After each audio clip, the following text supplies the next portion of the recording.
to another episode of Beyond the Stable. Today I'm joined with Jess, also known as Life on the Buckle. Jess, for anyone who hasn't heard of you, do you want to do a little quick intro? Yes. Well, my name's Jess. I have just recently relocated to Norfolk, as in the last 6 days.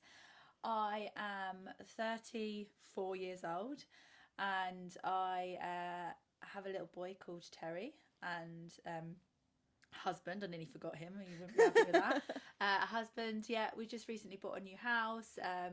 I have two horses, Jimmy and Sid, which most people know on the gram, and I've got a lovely little Chihuahua called Chinny, who's absolutely ferocious, but really really cute. And yeah, I just kind of live a life of the countryside mixed with like having a corporate career and that kind of thing. And yeah, and that's kind of what Life on the Buckle is about, really. We're going to dive into all of that today, and I can't wait. I want to start from how you got into horses. Oh God. So the way I got into horses is my mum was super hardworking, still is super hardworking, but when she was younger, she was having to work away a lot, and she was training to be a solicitor. And I was in a really fortunate position where we were put through private school. And when you go to private school, you have really long holidays, longer than the average school holiday. So it meant that my mum would have really struggled to look after us and find childcare. So we spent a lot of time with my grandma in Ireland. Right, okay. And one of the main hobbies out there is riding horses. Yeah. So we would go out for our Easter, our Christmas, and our summer break, and the half terms out to Ireland, and I learned how to ride out there. We used to go on camps and stuff like. It was just the most amazing experience. Like it blew me away. What age were you when you'd go across there? So I'd sat on a horse and stuff like that when I was probably about 5 and 6, and then done a little bit because my mum's always kind of been into horses. But while she was going through this whole trainee solicitor thing, that took a massive backseat. So I was probably about 13 in Ireland when we really started getting into to it basically, and then it kind of evolved, and we came back, and when we came back to England, my mum could see how passionate we were about it, and I think it reignited her flame for the love as well. So then she ended up getting a horse. So I got my first proper horse, when I was 14, and I got a 3-year-old, because that's a logical sense thing for your mum to do. I mean, he was just turned 4, so and that's how I kind of got into it. Yeah. When you went across to Ireland, were you riding school horses there, or friends' horses? Yeah, their riding school horses aren't the same as the riding school horses here. Oh my God, completely different. Yeah. So, we I'm trying to think of the name of the Markrey Castle. That's where we went to ride and stuff like that. But yeah, there was a real mix of different types of horses, and they were really spirited. They would have you off. They would do anything. We would literally jump anything. They used to put blindfolds on, take our reins away. The Irish don't care. They just want you to crack on. And it was just the best experience. We loved it. Yeah, definitely. And then how did it go with the 3-year-old? Was it 3 or 4? Well, he was 3, and then he turned 4. How did it go with him when he got home? I mean, it was fine. Yeah, it was good. We ended up on a big busy DIY yard, and we were just thrown into it, and I really enjoyed it. Signed up to the pony club, got all my badges, loved that kind of experience. And we made so many friends. I would say that I didn't particularly fit in at school. I didn't have a great journey through school, so actually the horses were like a good place for me to escape. And I found that everyone was super friendly. They say that yards are catty, don't they? Yeah. It's nothing like a private school, a girls' private school. Jesus, yeah. So going into being around a yard, I was like, I'm good here. I'm good here. This is actually fine. It's nothing on being in an all-girls school. How did you find school? Did you enjoy it, not enjoy it? Not really. So, I mean, yeah,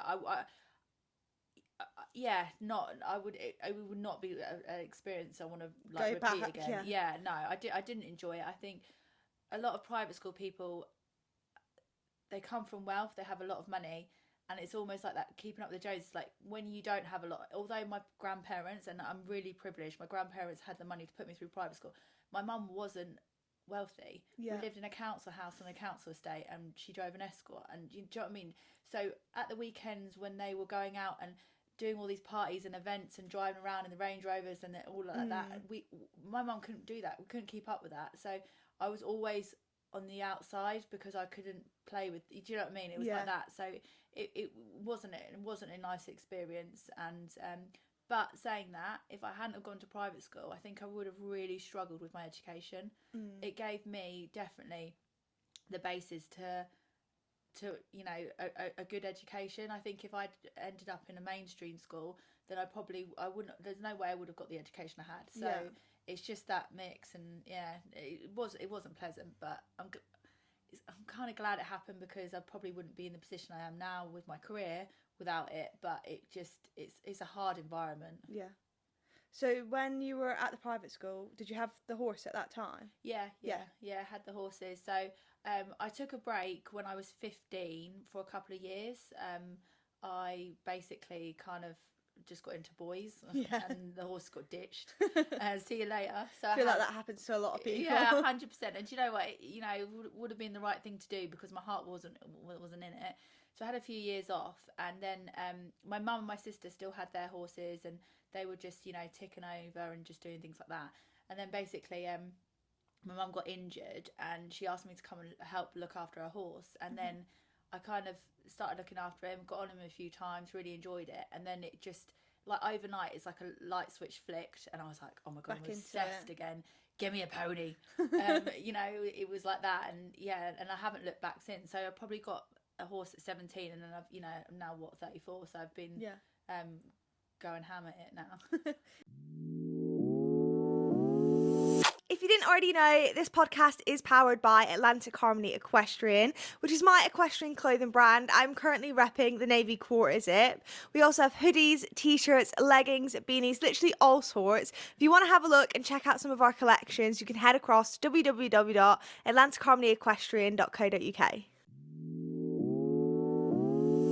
And when you were 17, what kind of thing were you doing? Were you jumping, dressage, eventing? No, God, nothing like that. I don't do any Just shows like that. Like, I was literally at a small local yard. Like, we didn't have transport or anything like that. It was just very much, we had a small school, playing in the fields, go out hacking, like spend hours hacking and stuff like that, but never go to a competition. Like, my first competition was like in my adult, when I was like in my 30s, like proper competition.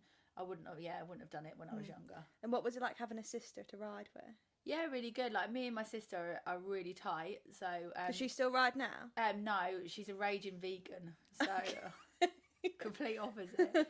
She hates my lifestyle, and so basically we just don't discuss our different lifestyles, because obviously I hunt, clean boot hunt. Yeah, let's just clear that up. But obviously I hunt. You know, a lot of my friends are kind of like farmers and stuff like that, and you know, I wear a lot of leather goods. It's the complete polar opposite to her lifestyle. But it doesn't mean that I don't love her and I don't respect her and I care for her or anything like that. It just means that we don't, you know, they say you don't talk about politics. Like, we just don't talk about it, because we're going to both get one another's back up. So it's just, let's not address it. We're respectful of each other's decisions and stuff like that. So it's, but she went vegan, I want to say probably 5 years ago. So she kept her horse. She just decided not to ride.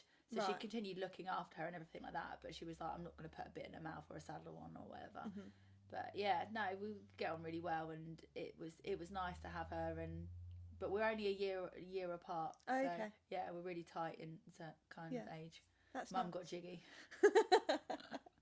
And then you had that youngster. Yeah. And then what happened after you got that youngster? We sold him, and then I ended up getting a loan pony, who was really great. And I kind of got the reason I fell out of love with it and went in with the boys is I got done over a little bit. I'd kept the loan pony throughout the winter, and then as soon as summer came, they asked for it back. And you know, when you're 13, 14 years old, it's really hard to control your emotions and understand it really. So that's probably why I was like, I'm kind of done with this. And but you know, saying that, I've had quite a few loans since that, and they've all worked out really well. It's just one of those, we all go through like those negative experiences, isn't it? So then what did you do with that loan? Was that still just like that was still hacking and stuff, was it? Yeah, still hacking. I didn't start competing until probably I want to say like maybe 5 years ago, probably. Probably time's a bit out, but about that, yeah. Yeah. So let's get into the competing then. Yeah. What horses is that on your current horse that you started competing on? No. So I did a lot with Sid, who is my retired coloured. Yeah. So I did a fair bit on Sid. To be fair, he kind of taught me the ropes. Like, he's such a legend. He took me out hunting. He took me out team chasing. He took me out to my first BE. Like, we did so much together. Loads of sponsored rides, everything like that. But he's got chronic arthritis. So after a period of like 3 years of trying to get him sound using various different like veterinary, we tried Arfamid, we tried Articel, you know, all the different steroids that we could do and different shoes and stuff like that, but we could just never get him right. And he'd given me, well, I got him at 9, and then I decided like maybe like 4 years in that it was time to retire him, and he's been retired since. Yeah. So do you have a favourite memory with when you were out competing him? Probably, do you know what? My first, I'd say my first BE that I did on him, I loved it because we actually got a technical merit for like, I think we were the closest to the cross country time, and we had a really nice clear and a good dressage. So, and I'd never heard of that kind of thing, and I was thinking, oh, and he got me quite a few top 10 places at the BE80, and you know, he was just one of those types of horses that you would get on, and he would just go round really sweetly, like he's just not dramatic about anything, and it's just so easy to do. Yeah. You know, you can just tie up at the box and just walk away and go and get your chips, and you come back and he's just chilled. Still there, yeah. He's like that. He was just so good. And go to the hunt field and get him off the lorry and tie him up, and they'll, you know, Jimmy's can get a bit batshit crazy, but he's just the sweetest thing. Yeah. It's just such a shame with his arthritis, you know, because he's just like the best horse. Where did you get him from? I bought him from a dealer, actually. Oh, God. So he was... I'll try and keep this story short because I can get waffle on about it. But basically what happened is when I got married, we got our honeymoon money. And I decided instead of going on honeymoon, I was going to buy a horse. So we went to a set of dealers and I went and bought this horse. And my budget was... And this was pre like crazy money prices. Yeah. And my budget was $4,000, right? Yeah. And we're walking around and they were like, this barn's 5, this barn's 6, this barn's 7. And I was like, oh, okay. And I walked down the 7K barn and there was Sid in the barn. And she said, well, we could do a deal. And I was like, well, it's well out of budget anyway. And I looked across the door and he'd had a knock on his knee. And I was like, well, that wouldn't have worked anyway. So I went back round and they were like, well, here's the bargain bin row of bars. I was like, oh God. And there was this really nice horse, well, what I thought was nice, named Drummer. And he came out and there was alarm bells already ringing, but I don't know why. I was just so caught up and excited with it. And at the time, I didn't have anyone like Justine in my life, like an instructor that has seen me through loads of things. Yeah. So we were going in blind. Like I don't even have him vetted. Like that's, to me now, that's madness. Yeah. And when I got on him at the stables, his bum went up and he ducked under. But we thought that it was because he was on concrete and he may have slipped and it was a bit dodgy. Anyway, I rode him in the school and he was fine. And he was always just a bit tucked up, but, you know, he was good. And I brought him back to the yard. And at the time, I was stabled on one of the biggest DIY yards in the country, I'd say. Probably 60 of us, 60 DIYs on there. So pulled up on the yard, and obviously naturally there's loads of people around wanting to see because you know people want to come and introduce themselves. And I got Drummer off the lorry, settled him, and then later on that day I was like, oh, I'm going to ride him. So I took him up to the mountain block, put my feet in the stirrups, and he literally sent me into orbit. God. He bronked and bronked and bronked, and that was it. And we went for a period of weeks of this behaviour, and I got the vet out. I took him up to the vets. We had him x-rayed, checked. We had him scoped. Nothing. They couldn't find anything, and they were like, "It's. We think it's just a behaviour thing." They had his teeth checked. Did everything you should do to make sure that it's not. You know, there's not an underlying pain issue. Yeah. And I then sent him off to a specialist. Like, I'm balls deep at this point in money. Like, I've gone to Keith. I'm sorry, Anne. I've spent the honeymoon money, and now I'm bloody throwing thousands that I don't have. Like, I don't have. And the whole time on Facebook, I'm seeing Sid, because they obviously had Sid out there, team chasing, like living his best life. And I'm thinking, what the fuck did I do? Anyway, my friend, as a birthday present, gave me some money to send him to a specialist. So he went away to a specialist. He did loads of work with him and trying to get him confident mounting and stuff like that. And I went up there on my lunch breaks and would ride him, and I felt like we were getting somewhere. Yeah. And then we were kind of released from the boot camp, and we came back home, and we took him to the mountain block. And this day, like, it will never ever, it's like permanently etched into my head. But I took him up to the mountain block. I put both my feet in the stirrups, and I sat down, and it was quite busy. There was like maybe 10-15 people around. Yeah. And just as I sat in, so I'd only had one foot in the stirrup, he went rodeo. Like, he was flinging me around. I don't know how I sat it for as long as I did, but he flipped me off, hit the floor and bolted. He knocked me clean out, and then he turned back round and ran straight towards me. Oh, and my best friend Hannah was on the yard at the time. She was mucking out, and she honestly had a pitchfork, and she ran and she stood over me with this bloody pitchfork because he was going to kill me. Yeah. He was like determined.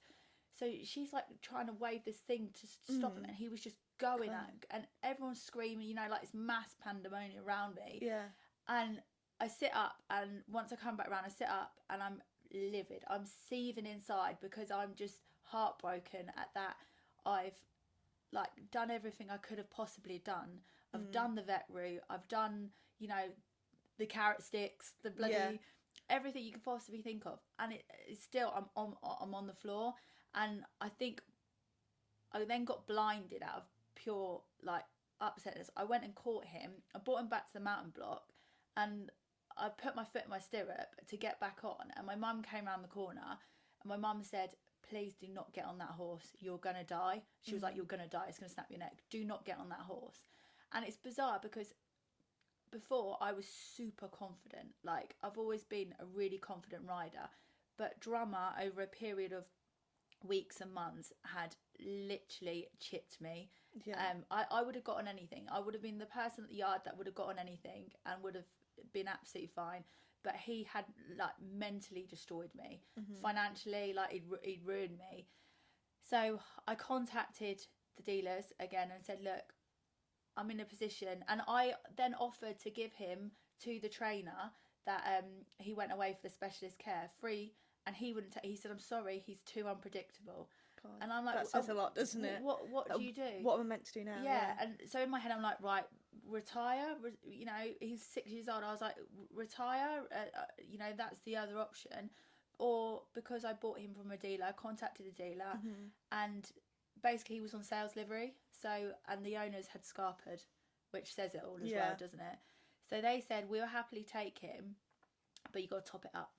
So I'm already in, and I said, what else can I do? So, you know, and I know some people will be like, "You should have retired him," you know, but I don't know. It felt at the time the right thing to do. So he went back to the dealers, and they were going to send him back to Ireland, and they were going to give him some time out on the grass and let him mellow. And I was like, actually, probably that's the best thing for him.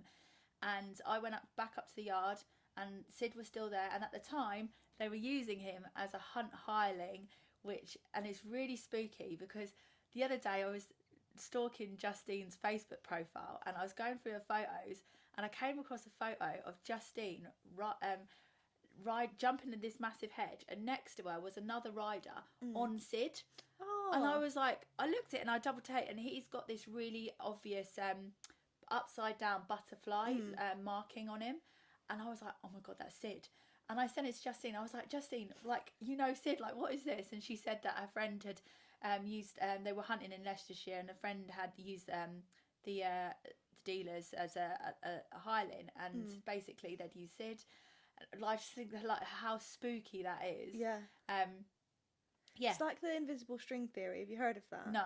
So it's like, well, someone they use like in relationships. Like, I feel like Justine had it a little bit with her story. Yeah. But like you could always almost meet them. Like there kept being times where like you would know them or someone else would know them, or like Justine was saying that Charlie was at a house and they almost met but they didn't. That kind of thing. Well, you think, like, how weird is that? Justine's been out in the hunt field, jumping off a hedge next to the horse. Yeah. Like, and we're completely different parts of the country. Like, it's just, and she's my trainer. I just thought that was so always meant to be. like, so spooky, like, really weird.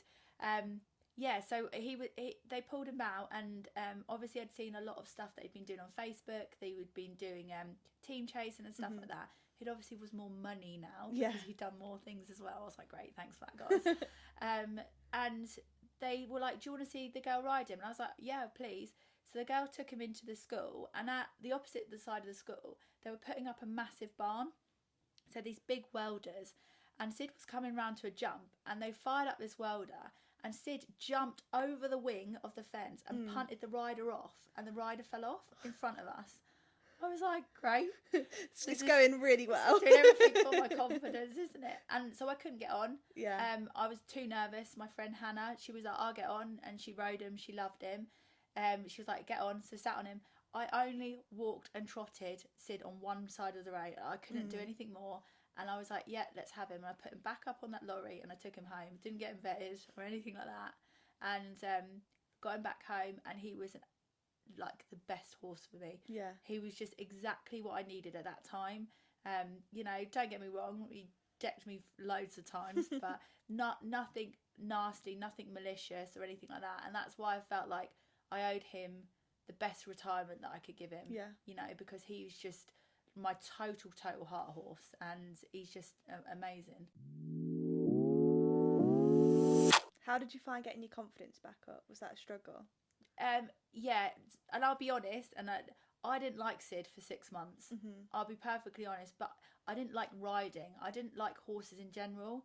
The drummer experience had really shattered my confidence in everyone, in people, just generally like had really upset me. So when I got Sid, I was just so scared of everything. I was scared of just going up the road. I was scared of, you know, do it mountain. I'm 8 years along now, and I'm still fearful of mountain. And everyone would say, like, oh, you come across, like, you'll jump big hedges, you'll do this. You watch me on a windy day, and my horse won't stand at the mountain block. I'm terrified. Yeah. It's just ingrained in me, and no amount of time has ever, and it doesn't matter what the horse is. It could be literally a horse that would never move.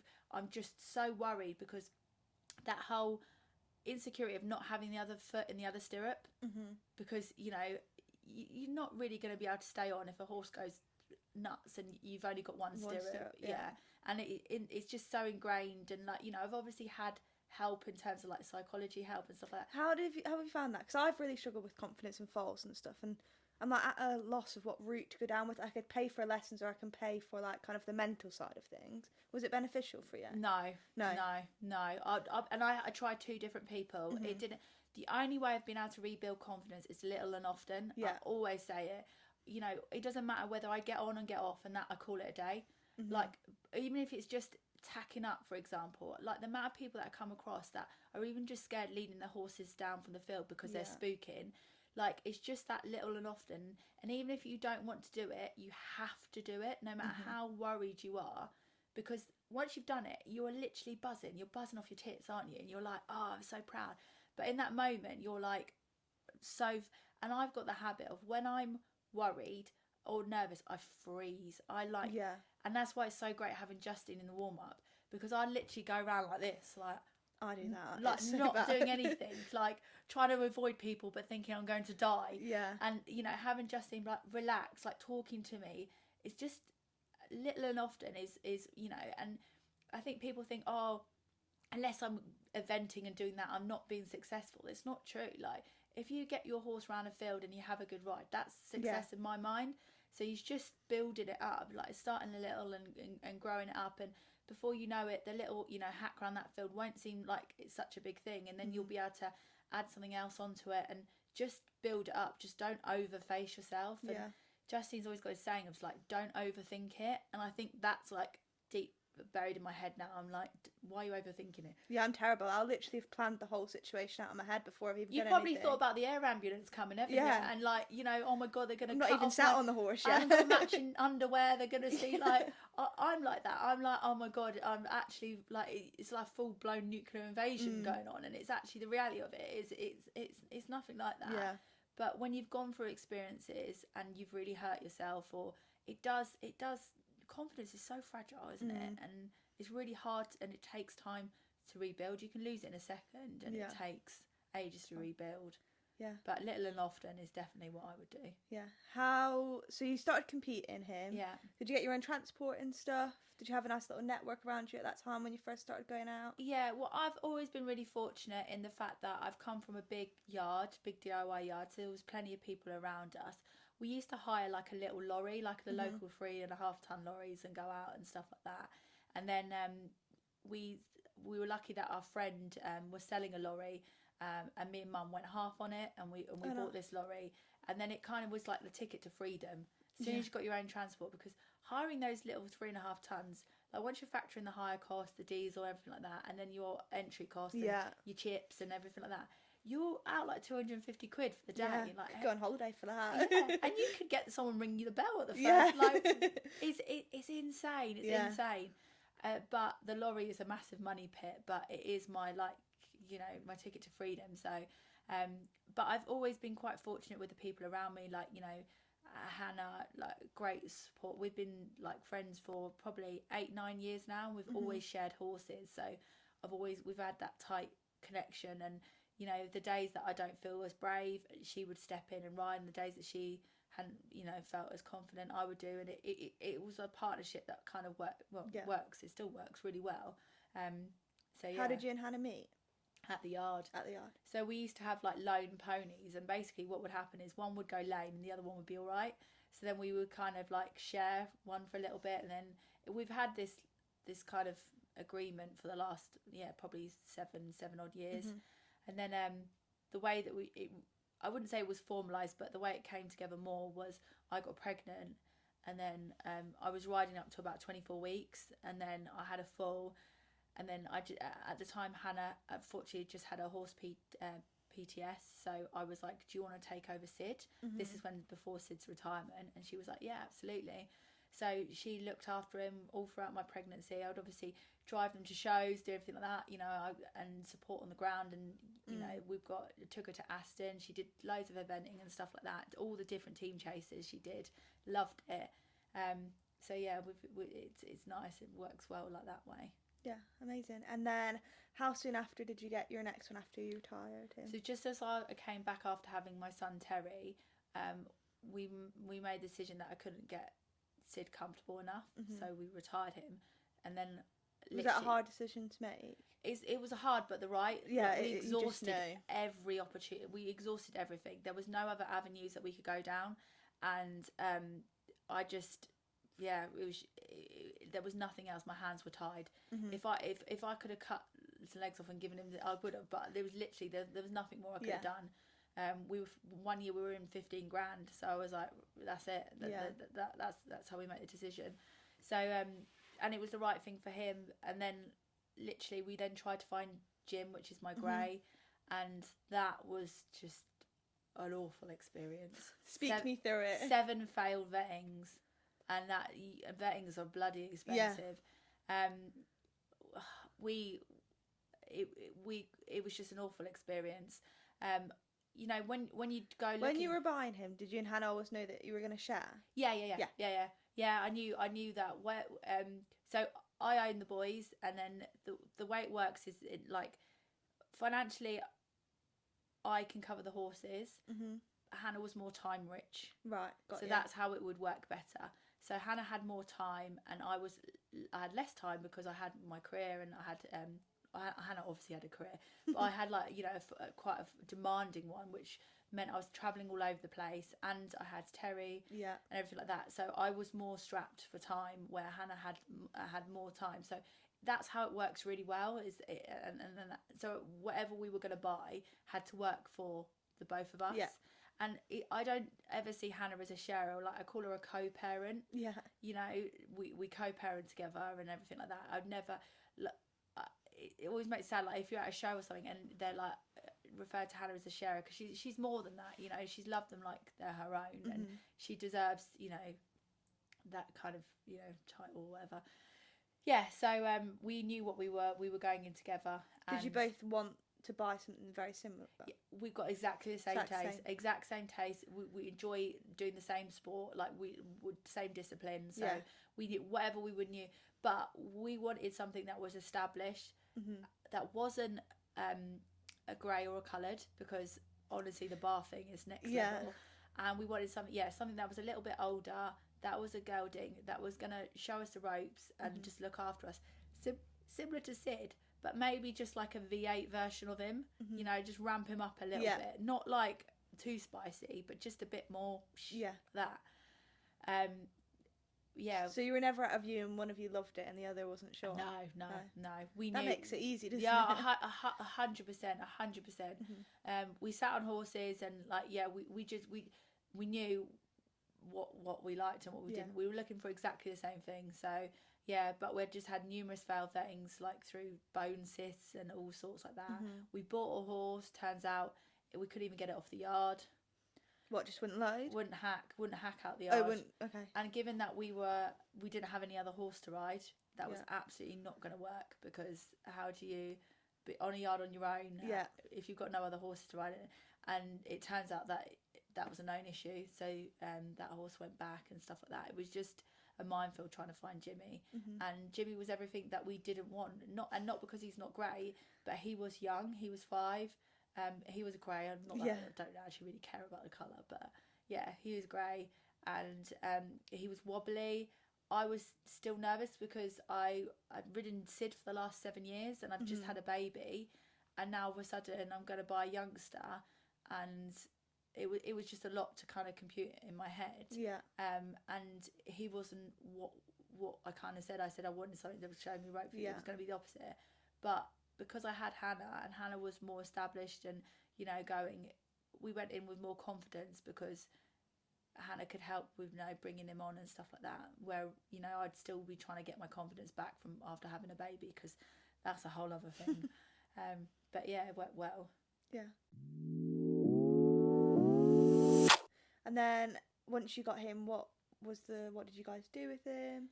For to be honest, how long have you had him?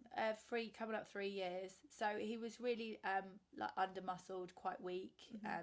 He's an Irish Draft Cross Thoroughbred, but he was quite diddy and gangly and just so we spent a lot of time. We worked with our osteopath to do like a full not rehab, but, you know, like building them up. So we did a lot of water treadmills. We did a lot of you know, like the long line and poles and stuff like that. And we did that for 8 weeks to build him up. And then, to be honest, he'd been doing a fair bit with his previous owner. Like, he'd gone out to the Pony Club Championship. He'd got a 4th place. Like, he'd done really well. He'd done a lot of show jumping, stuff that I need to do more of.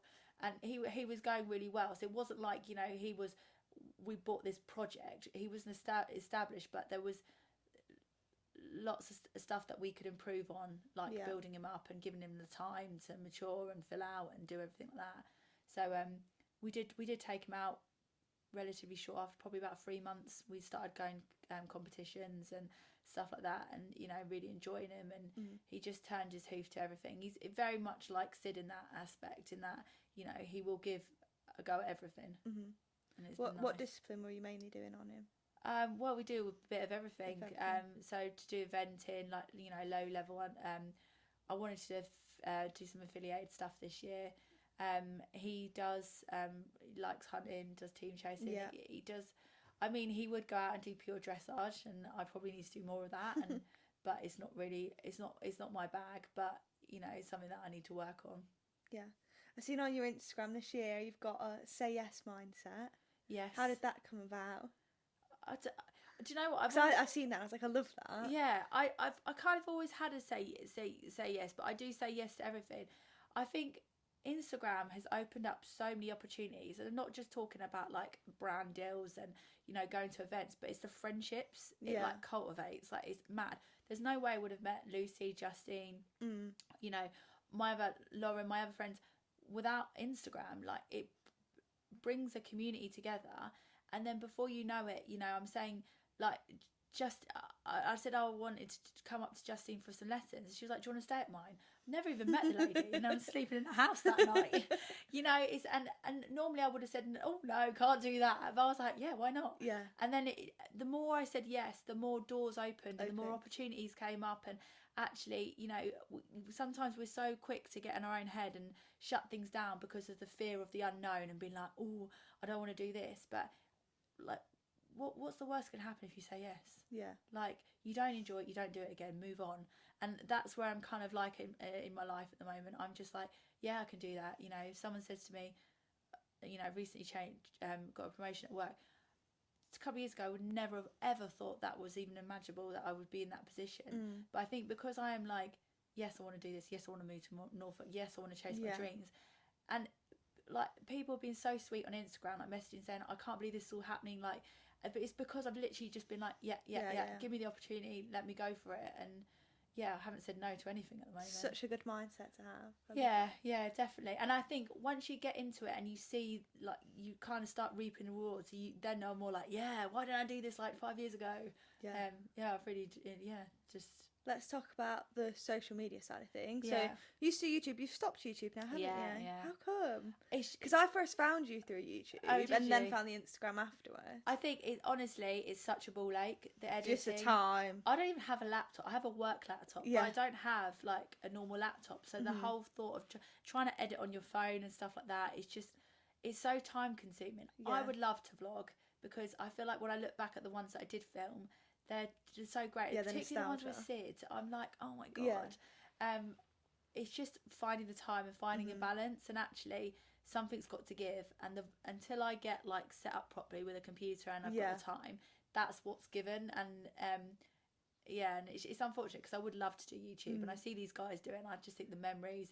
But I like to cameo in them. I'm like, hello, and then go.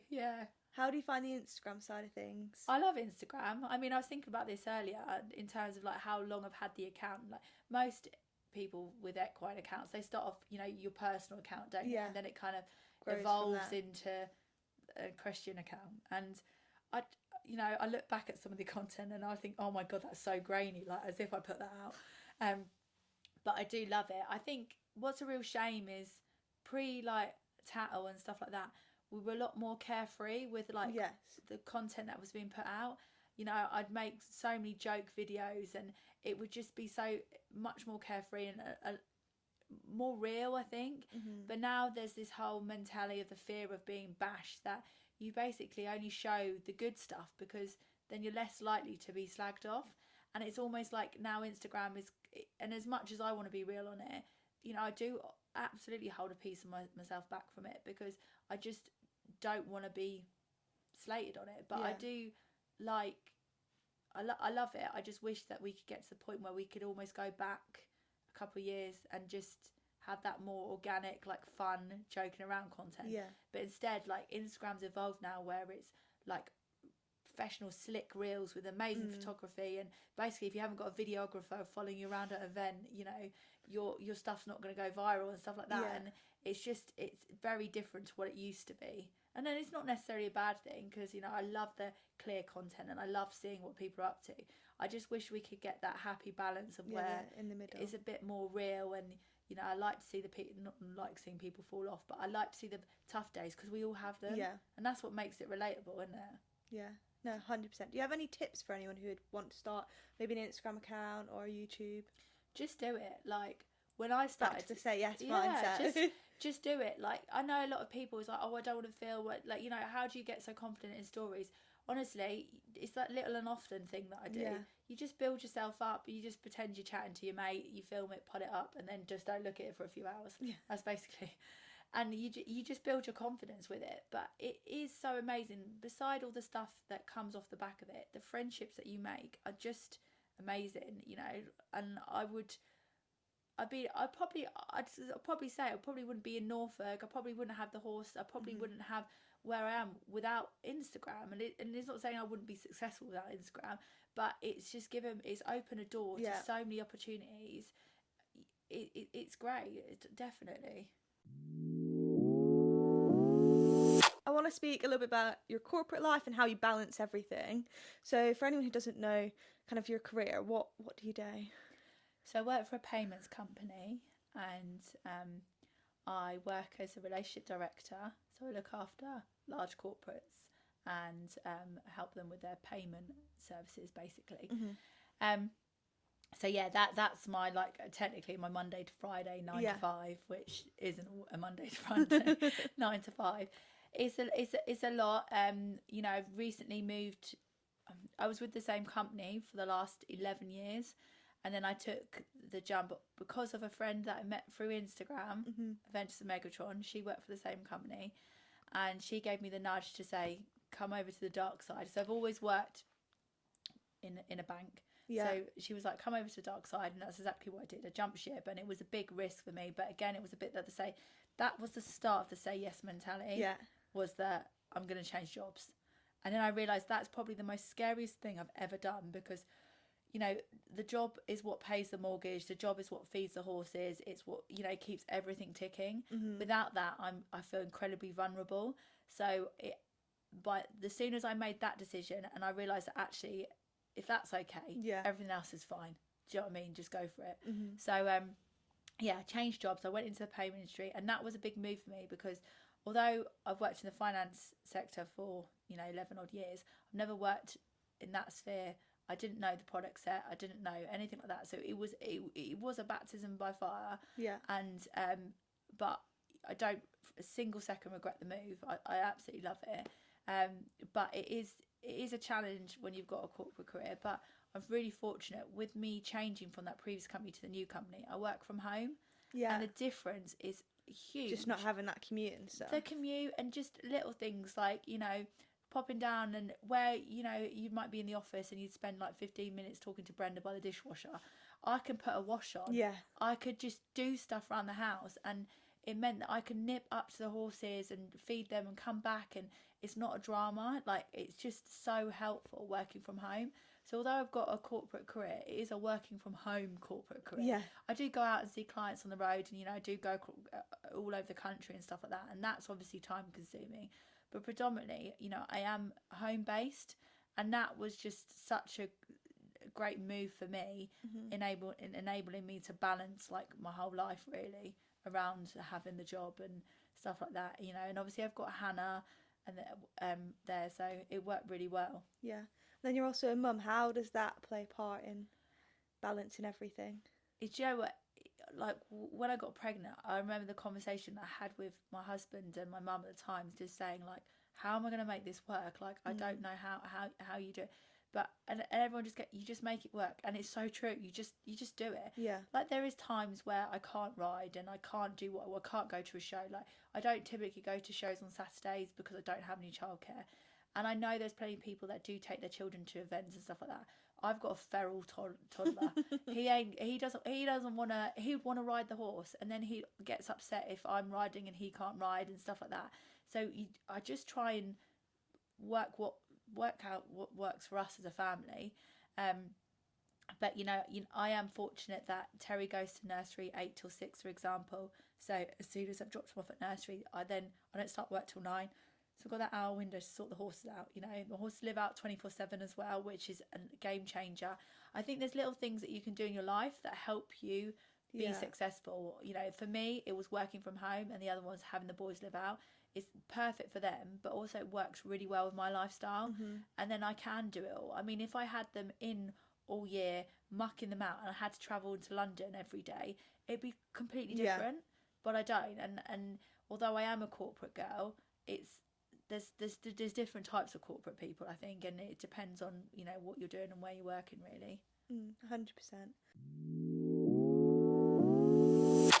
I want to touch on, and if you don't want to speak about this, it's fine, let me know. I want to speak about your weight loss journey, because I find it really inspiring. Are you happy to speak about that, or would you rather skip over it? No, I'll talk about it. Yeah, no. We'll put a little trigger warning in for the next couple of minutes. We're going to speak about that. Yeah. So, yeah, how did that come about? How you find it? Because you share quite a lot of it on Instagram and kind of your meal preps and your shops from Aldi and stuff.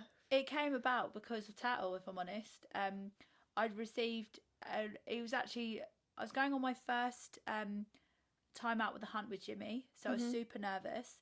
And we were doing one of these, and Justine does them in the summer, don't you? When you go out and you take, it's like a summer ride. Yeah. So I was going out with my local hunt at the time.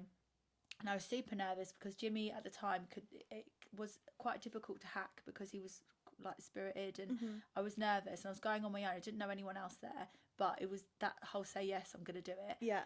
And I took him to the event, and I'm so glad that I didn't see what was written on Tattle ahead of it going, because I wouldn't have gone. There's no way I would have gone. But I came back, and I was buzzing, and all my stories I was saying about, like, I actually survived this. I took my horse out on the hunt ride. I can't believe it. Like, literally, I was so chuffed with myself.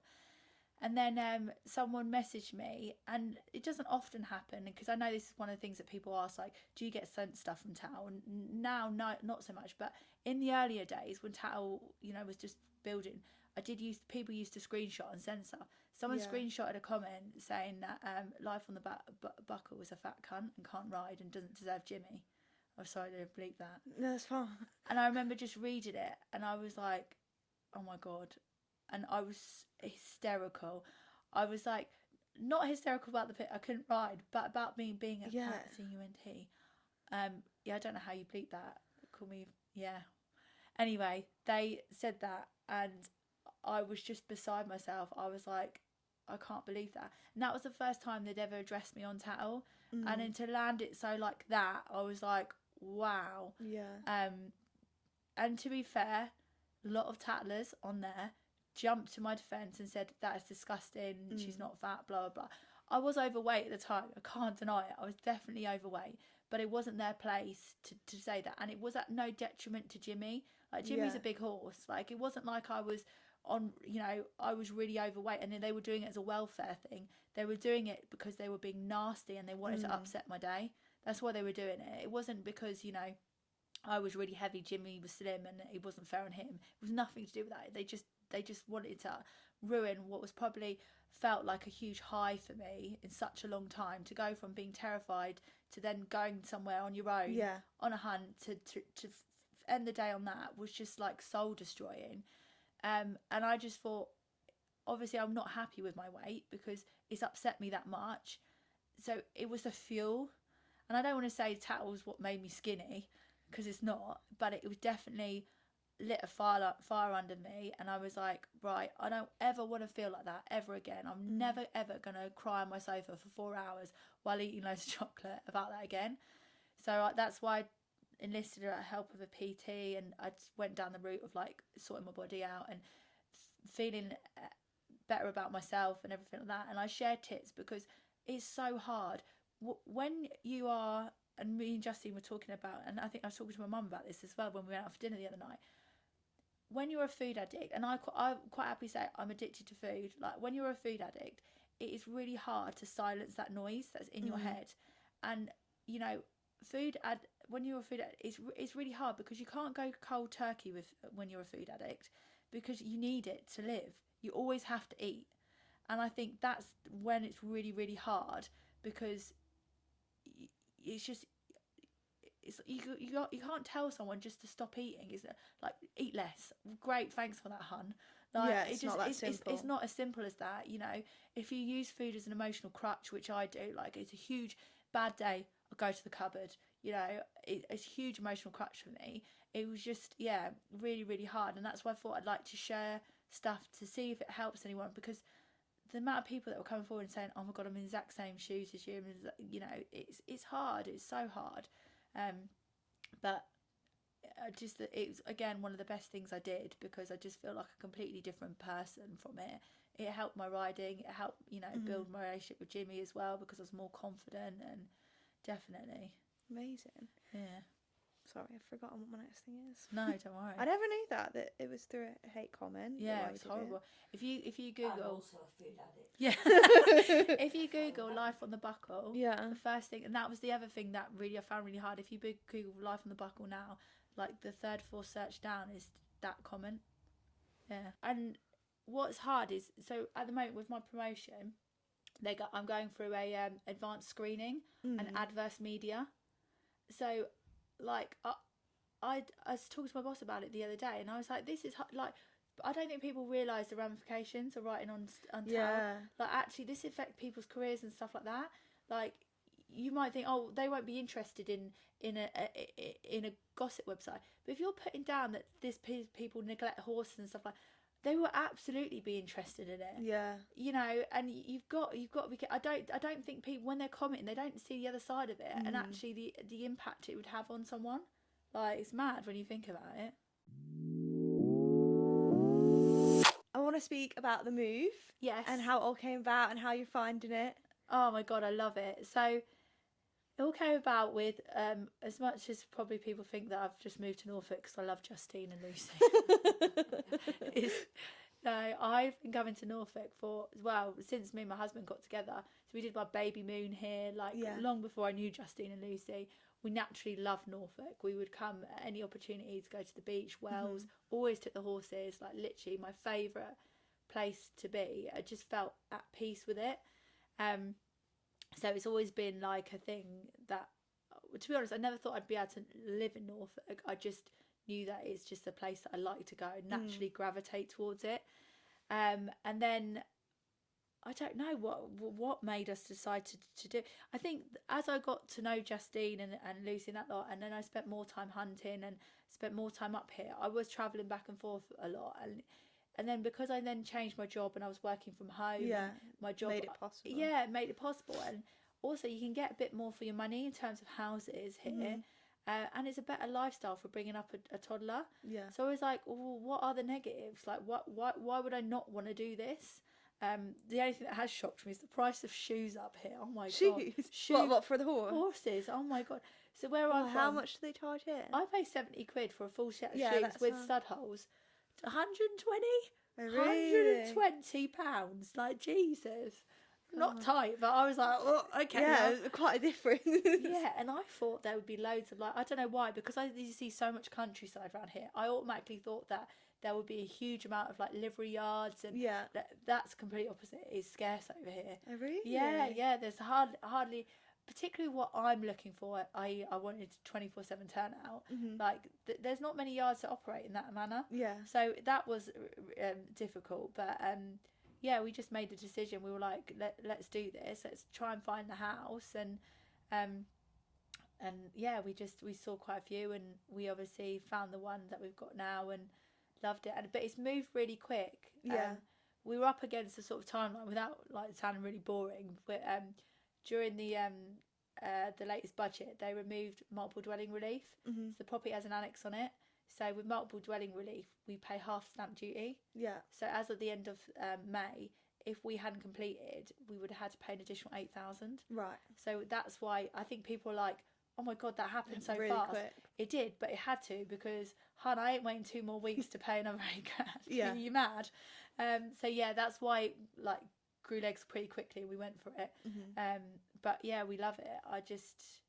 I mean, it's day 6 here, and it feels like a whirlwind, and we're not in a routine yet. You know, I'm not officially back at work yet. Keith hasn't started his job. Terry has just started his induction days at nursery, so we're not in our natural like routine and rhythm. But the fact the boys are settled at the new yard, we've got the house. It hasn't fallen down yet, you know. And I've already had my first riding lesson here with Justine yesterday. So yeah, it's all happening how I imagined it. But it's better than how I imagined it.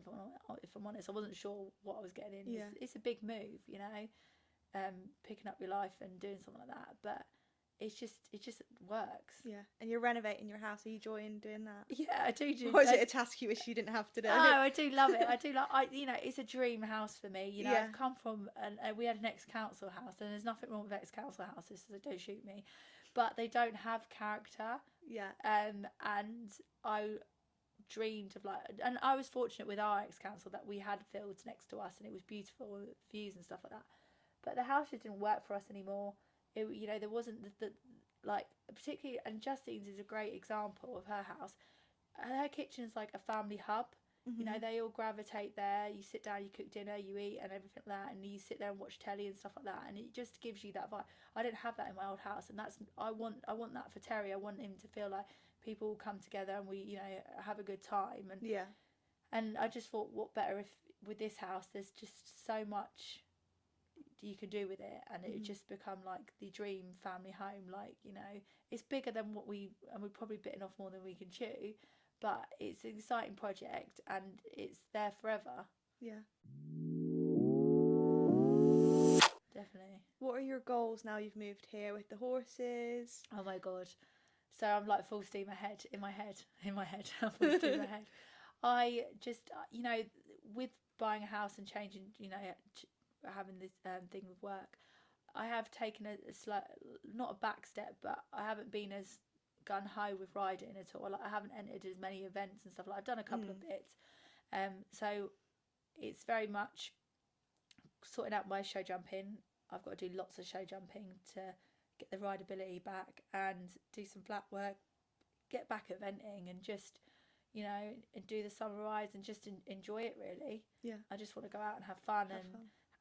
But I am driven, I am competitive, and I don't want to not do anything. So I just got to crack down on my show jumping and go for it. Yeah. No, that's so exciting. It's nice. Like, you've had like a bit of a fresh start, I guess. It's like I'm not even I feel like I'm in this, like, it's not like my own life. Like, it's so weird. I don't think I can really explain it. Yeah. You know, where I was at my old yard, like, I didn't have a trainer there. And I had if I was to write a list of all the things that I would make my life a lot easier and will be the dream, it would be, you know, being able to have regular lessons, having a good yard, a house and everything like that, and, you know, making sure that Terry was settled.